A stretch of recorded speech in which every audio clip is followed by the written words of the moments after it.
yaatal ci bu baax a baax donc waxtaan bi tey dinañ ko waxtaanee ci ay ponk yu bokkul yu ci mel ni éducation immobilier société nouvelle technologie de l'information et de la communication daal di koy jeexalee ak li nga xamante ni moo di politique mais Khoudoss mu mel ni mën nañ laa bàyyi rek nga daal di dem ci li nga xamante ni moo di immobilier wala ñu commencer sax ak éducation ak ki nga xam ne moo di Théodore Semedo. honneur aux dames quoi. Aïcha. waaw donc ni ma ko waxee sànq gis nañ ne soxna yi jàngalekat yi surtout yooyu ñu ngi gisee ni jigéen ñi ñoom ñu ngi def seen ñu ngi bay seen waar bu baax parce que foo dem ci réew bi da nga leen gis ci salle de classe yi bien que conditions yi metti na mais da nga gis vraiment que ñoom dañuy bay seen waar di xëy fajar avec des risques énormes mais malgré tout que boo xoolee dañuy ne homme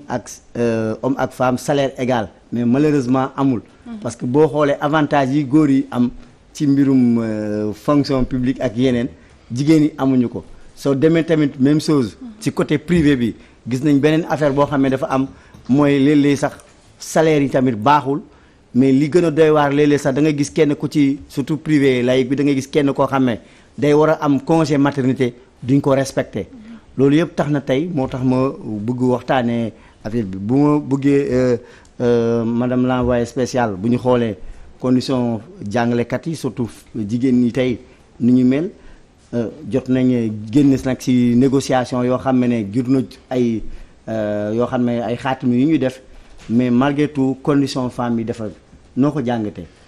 waaw d'abord ci wàllu éducation defe naa ne ñëpp ànd nañ d'accord ne réew éducation moo ko yor. gis nañu réew yu bari ci àddina bi ak fii ci Afrique xëy na du ñu am sax koom-koom bu am solo mais seen xel la ñuy jiital ba mën a yóbbu seen réew fañ ko bëgg a àggale bari na réew yu ñu mën a citer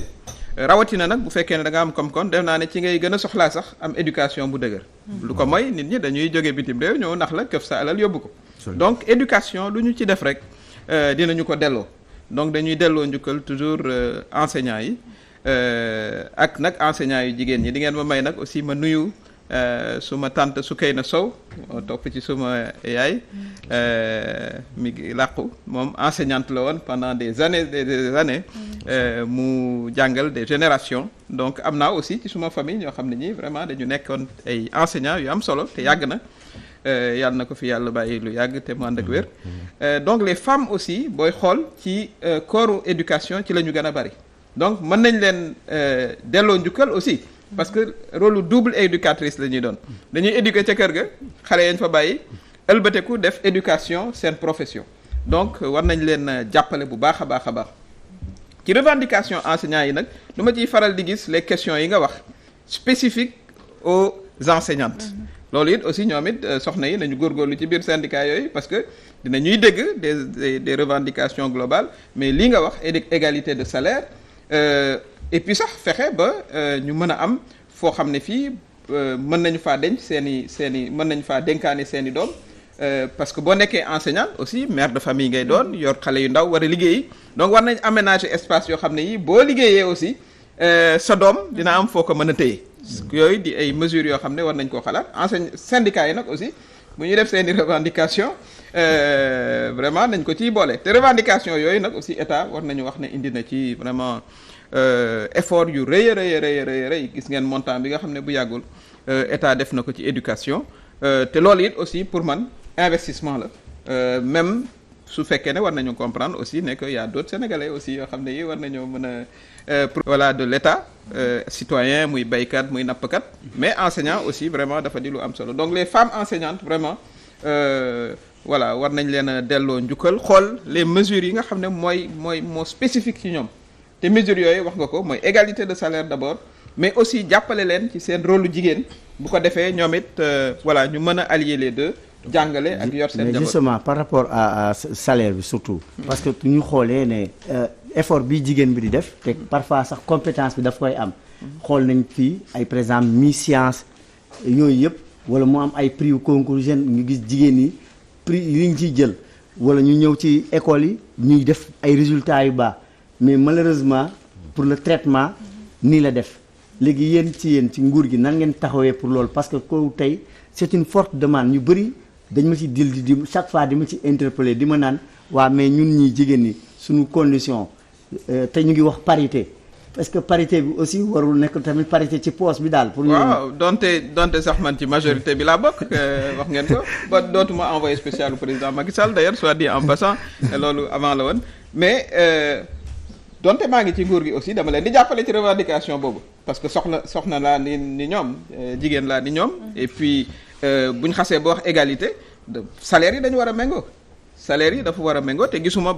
amul benn obstacle pour tere salaire yi méngoo. ba ma nekkee ministre de la justice li ministre de la culture bu góor wala ministre de l'économie bu góor ñoo bokkoon li ñuy fayeeku kenn seetul woon ne jigéen laa war naa fayeeku moins donc loolu dafa war a wàcc ba ci travailleurs yëpp ci niveau fonction publique man loolu mooy suma position donte ci majorité bi laa bokk def naa ne c'est une revendication légitime nañu xoolaat aussi le code des impôts ak yu ni mel pour que à travail égal salaire égal amul benn différence bu ci war a am jigéen ñi sax booy xool non seulement à travail égal salaire égal mais wax naa ne war nañ leen a aménager ay conditions yoo xam ne dinañ mën a doon ay mère de famille ba noppi di jàngale parce que dafay am soxna yoo xam ne par exemple seen yenn saa yi seen famille wala seen borom kër day nekk Dakar mais ñu affecté leen Gouloumbou bu ñuy dem yóbbaale xale yi ñooñu aussi war nañu am benn traitement particulier parce que ay citoyens lañu aussi ñaari rôle dañuy am rôle éduquer des citoyens ca kër ga xale yi ñu jur mais rôle aussi jox xam-xam xale yi nga xam ne professionnellement ñoom la ñuy jàngal ci école yi donc cette double casquette là vraiment état war na ci bàyyi xel bu baax a baax donc aussi, égalité boobu moom vraiment maa ngi ci seen côté gis nañ ne aussi problème surtout les capital décès yi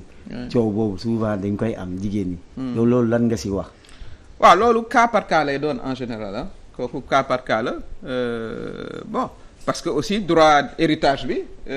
mooy bi ñu am c'est le droit bi ñu am ça dépend du droit musulman ou du droit civil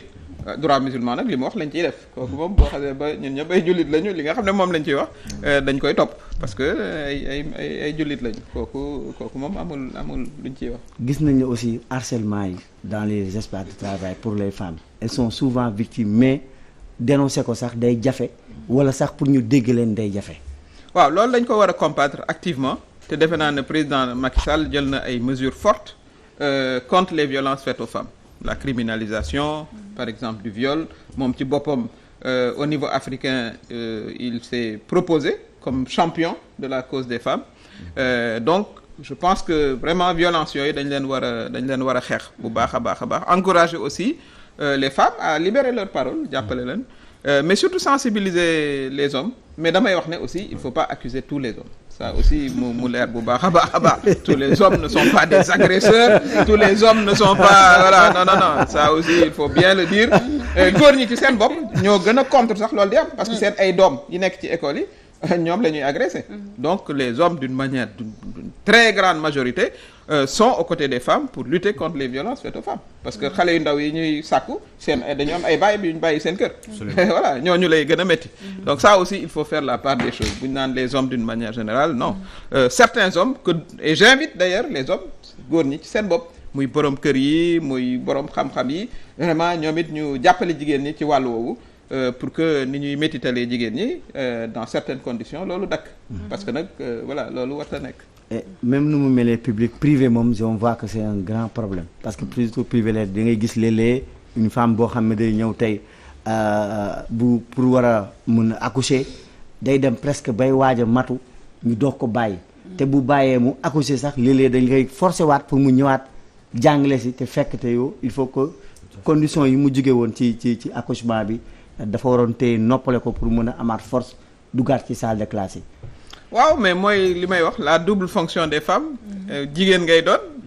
parce que noonu la yàlla bindee ba noppi am profession bon le droit du travail aussi est organisé pour joxe des semaines de congé loolu dañ ko war a appliquer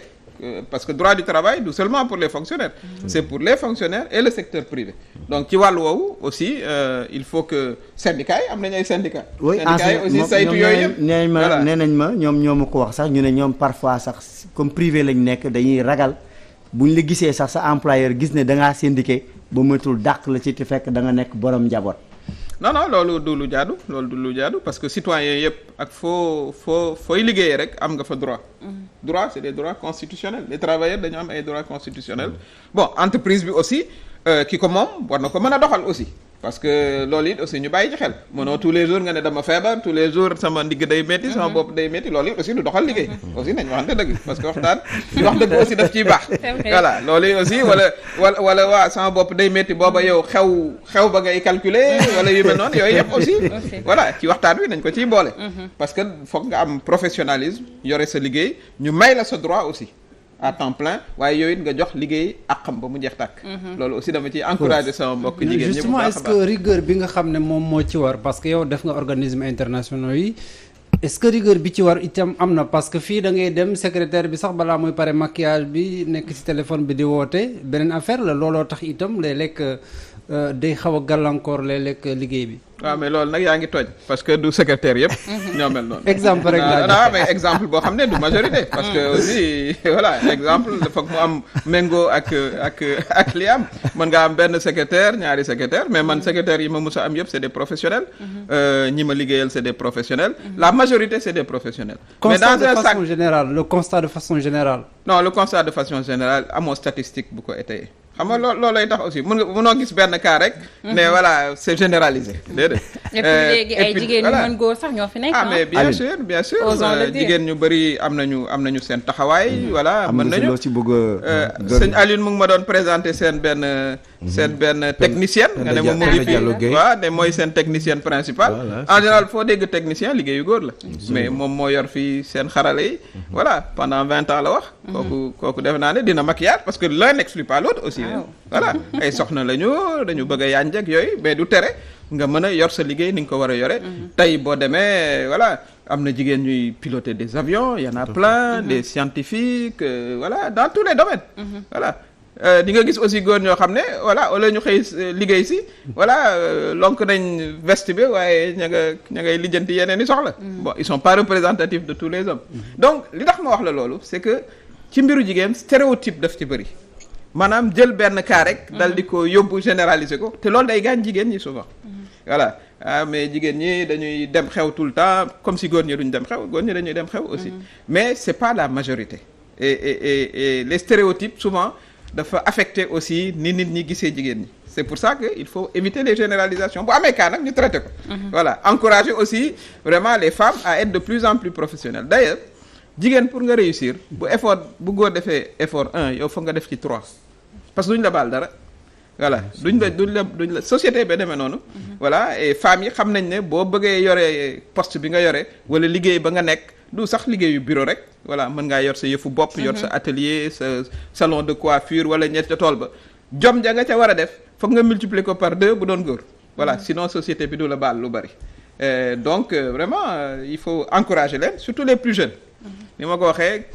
70% de la population a moins de 35 ans donc soxna yi mooy tax aussi ñuy ñëw toog ci plateau yi di wax voilà won leen ne voilà métti na mais ci métti boobu aussi ci la ñu jaar ñun foog nag nga takk fit yu bu baax ñeme voilà yoon wi yenn saa yi mu am xaaxaam bon bul song xaaxaam yi directement boo leen mënee moytu dag leen di moytu mais day am moment boo xam ne foog li xale yi naan foog nga xuus jàll donc et il faut encourager les jeunes femmes aussi voilà mu ngi ni toog voilà tôt le matin am na ay soxla kër ga mais voilà elle est là à présenter l'émission muy sage-femme yi nga xam ne voilà dañuy fanaane garde wala soxna yi xëy teel ne ci car rapide yi sage-femme yi tey ñu ngi ñaxtu de waaw seen condition de c'est vrai man suma yaay sage-femme la woon pendant de nombreuses années bon def naa ne ci violence yi aussi la ñuy kaas voilà mais y a les violences il faut que ñu organiser leen aussi benn espace de sécurité pour que ñu mën a def seen liggéey bon je crois que progrès yu bëri am na aussi sur l'accueil parce que aussi def naa ne ñoom sax nangu nañ ne l'accueil des malades aussi il faut que ñu def ci ay progrès communication bi ak yu mel noonu xëy na ci formation bi lañ leen gën a mën a renforcer parce que nag c'est un métier très stressant. C'est stressant mais bu ñu duggaatee rek ci cadre éducation parce que tey ku ne xam na jigéen bu amee kër dina wann lor bu wannee lor après war a nàmpal li nga xamante ni moo di doomam te bu tollee à 7 mois et demi war a jël congé de maternité tey war a jël congé de maternité à 2 mois après nàmpal doomam est-ce que loolu aussi du nekk benn entrave un peu ci suñu liggéey comme ni ñu ko bëggee. mais noonu ñun noonu la ñu yaree suñu doom yi noonu la ñu liggéey c'est aussi la vie qui est comme ça àddina indi loolu dañu koy nangu mais li nga xam ne fa la état war a gën a intervenir mooy jàppale sur la gestion des enfants des travailleuses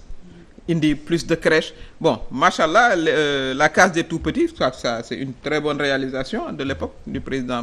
Abdoulaye Wade war nañ ko gën a multiplier indi des crèches bu ko defee yow doo am stress u voilà kan laay bàyyee suma doom wala naa ko bàyyee ji suma yaay est-ce que nekk na ci sécurité noonu lañ mën a jàppale aussi ñiy liggéey noonu la ñuy renforcer aussi le travail des femmes te dafa am solo parce que réew d'ailleurs Sénégal jigéen ñee fi ëpp 51% de la population est féminine boo demee ci compétition internationale parce que réew yi dañuy jogante yow sa genn wàllu askan nga nasaxal leen mayoo leen doole mais pour nga jóg day metti parce que li ñuy waxee gañoo ñaari loxo koy takk mais c'est aussi ñaari loxo koy takk donc foog ñu jàppale leen ci seen rôle de mère de famille de femme mais aussi jàppale leen pour que l'un n'empêche pas l'autre mën ngaa doon soxna ñu ngi wax wann lor xam nga tax ñu daan wax wann lor c'est parce que souvent jigéen ñi dañ daan dee en couche bu ñuy accoucher voilà loolu tax ñu dox ne wann na lor parce que mën na loru parce que taux mortalité maternelle bi dafa bëri woon waaye léegi machallah def nañ ci progrès yu bare ba léegi war nañ mën a allier ñaar ñooñu kon d'accord naa ci yow waaye nag dañuy nangu contrainte bi aussi voilà parce que c'est deux rôles yoo xam ne yi il faut que ñu assumer leen mais il faut que état aussi ak aussi les hommes jàppale ci seen soxna yi mais est-ce que may ma foofu ma wax leen tuuti voilà may ma foofu ma wax aussi avec les hommes ñu jàppale aussi dans la gestion des affaires familiales parce qu'une famille c'est une entité affective d'abord voilà parce que ñu xamante bëggante fonder famille donc foog laabiir am ci mais c'est une entité aussi économique parce que borom kër gi bu demee liggéey intérêt mooy soxnaam aussi mën a indi as tuut dolli ci voilà c'est un espace d'épanouissement kon il faut que partage u tâches yi aussi góor ñi xaw cee gën a laabiir gën cee jàppale soxna yi kooku it am na solo. mais est-ce que li nga wax noonu ci crèche yi mën na nekk ba nga xam ne budget bi tey 1% lañ accordé simplement petite enfance 1% est-ce que gisoo ne néew na trop pour prendre en charge loolu 1%. waaw mais dañuy ñaan yàlla bu pétrole bi ñëwee. ci allocation yi voilà petite enfance aussi gis ci boppam parce que loolu problème mu état aussi xam nga état bu sañoon ku sañoon nekk président de la république président Macky Sall bu sañoon voilà ku ne am li nga soxla ku ne am li nga bëgg d'abord moo koy noppal moom ci boppam du am grève du am leneen mais y a des comptes li tubaab naan contraintes objectives c'est-à-dire budget bu nekkee 4000 milliards du 4500 milliards donc foog nga faj ci soxlay askan wi yëpp donc toujours day am lu manqué loolu moo tax ñu nekk des pays en voie d'émergence mais am nañu yaakaar ne bés bu pétrole bi ñëwee voilà mu ñu gën ko wasaare ku ne gën cee gis sa bopp d'accord beneen question bi nga xam ne defoon na fi débat mooy éducation sexuelle à l'école primaire ñuy naan sax Sénégal amuñu ay ministère du genre normalement ban njëriñ moo la am sa point de vue par rapport à ça est-ce que war nañoo jàngal xale yi école primaire sexualité. alors souvent débat boobu nag dafa bëri yuñ ci boole yoo xam ne newu ci parce que man liggéey naa Fonds des Nations Unies pour la population éducation à la vie familiale lañ ko tuddul éducation sexuelle sax voilà ça ne s'appelle pas comme ça s'appelle éducation à la vie familiale xale bu jigéen par exemple war nañ la wax ne di nga gis sa mbaax boo tollee ci tel âge war nañ wax ne voilà war ngaa moytandiku yenn comportement yi sinon voilà mën nga cee loru dañ koy waxe sida bu amee xale yi ne fi il faut que ñu jàngal leen ko doo leen bàyyi rek ñu dem te duñu xam mais ça ne veut pas dire que da nga leen encourager ci lu baaxul au contraire ci nga leen di permettre ñu mën a gën a sàmm seen bopp sàmm aussi seen religion parce que aussi dañu nekk ci un espace musulman école dafa nekk ci environnement ndax yow da ngay jógee sa kër boo jógee sa kër li war say wayjur ñooy ñu jàngal la noo war a mel ci àddina jàngal la alxuraan wala yóbbu la église jàngal la ni nga war a voilà comporter wo école ñëw jox la ay connaissances ensuite société ñëw médias yi sax ci ngeen bokk donc éducation bi c'est global donc pour revenir dans le cadre de l'école justement pour ne pas vous couper ci âge boobu ñi ci bëri li tax seen xel dalul parce que dañ jàpp ne xale bi amul âge pour mën a ñu koy jàngale éducation sexuelle souvent collège normalement ngay mën a am peut-être cette compréhension là mais est-ce que xool nga curriculum école primaire yi loolu amu ci c'est parfois il y a des informations yoo xam ne elles sont pas fondées man dama lay encourager nga dem xool le curriculum de li ñuy jàngal xale yi éducation sexuelle newu ci mën na nekk loo xam ne bu dee pour le futur ngay wax dans le futur waaw mais le présent moom amul dans le présent moom amul donc kooku moom ma rassurer la ci